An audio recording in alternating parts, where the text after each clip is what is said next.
Okay ma'am, okay, आप बोलिए ma'am. देखिए, अंदर पूछताछ हुई और दो मुद्दे थे।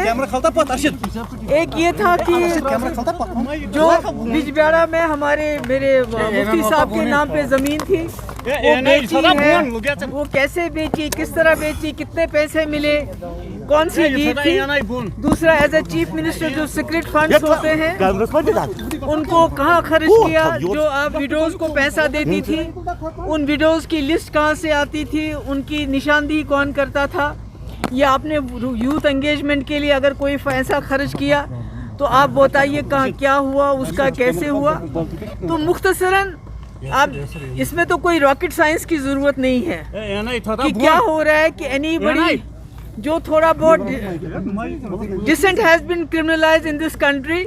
This country is ruled by either ED, CBI और एनआईए। या तो आप सेडिशन के लिए चार्ज हो जाते हो, या तो आपके खिलाफ मनी लॉन्ड्रिंग का केस होता है। जो बात करता है उसके खिलाफ जो है इसी तरह ईडी का इस्तेमाल किया जाता है, एनआईए का इस्तेमाल किया जाता है। और जो मुल्क है इस वक्त, it is not running according to the Constitution of India. It is running according to a particular party's agenda. उसमें आप बात नहीं कर सकते हो, मुंह नहीं खोल सकते हो।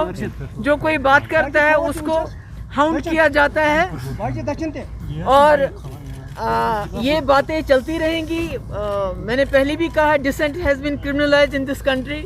जो भी आपको अपोज करता है या आपके खिलाफ कोई बात करता है तो उसको आप ईडीआई या एनआईए से जरिए या तो सेडिशन के चार्जेस लगाते हैं या मनी लॉन्ड्रिंग के चार्जेस लगाते हैं।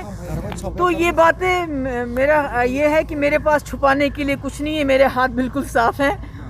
और शायद यही वजह है कि इनको ढूंढते ढूंढते 2 साल लगे और अब मेरे वालिद के नाम की ज़मीन, मेरे वालिद का मकबरा, उस पर पैसा कितना खर्च हुआ, और जो आपका सीक्रेट फंड है वो बेवाओं के ऊपर किन बेवाओं को देते थे, कैसे देते थे, तो ये सारी चीज़ें मुझसे पूछी गई। तो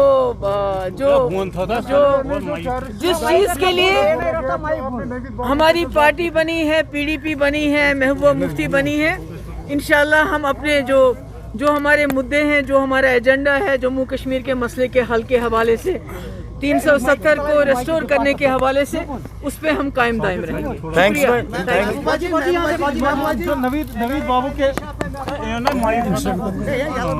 चलिए, शुक्रिया बहुत।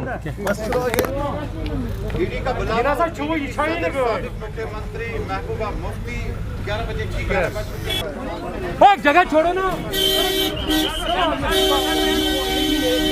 किया है ठीक 11 बजे उन्हें ईडी ऑफिस पहुंचने के लिए कहा गया था और 11 बजे ठीक जो है महबूबा मुफ्ती श्रीनगर के राजबाग ईडी ऑफिस पहुंच चुके हैं। ये आप देख सकते हैं, ये उनका काफिला है। हालांकि इससे पहले जो है बातचीत का सिलसिला जो है शुरू हो जाएगा, पूछताछ का। और आज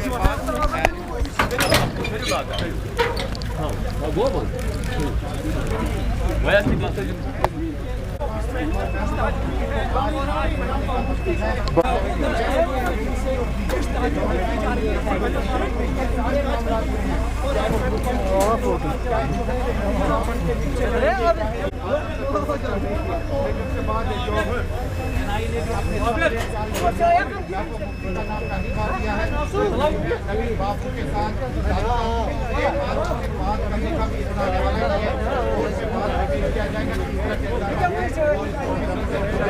11:02 पर महबूबा मुफ्ती ईडी हेडक्वार्टर वाक़िया राजबाग पहुंच गई और पूछताछ का सिलसिला अब शुरू हो चुका है। डॉक्टर फारूक अब्दुल्ला का जब पूछताछ का पीरियड शुरू हुआ था तो पहला फेज जो था उसमें डॉक्टर फारूक साहब काफी घंटे गुजारने के बाद जब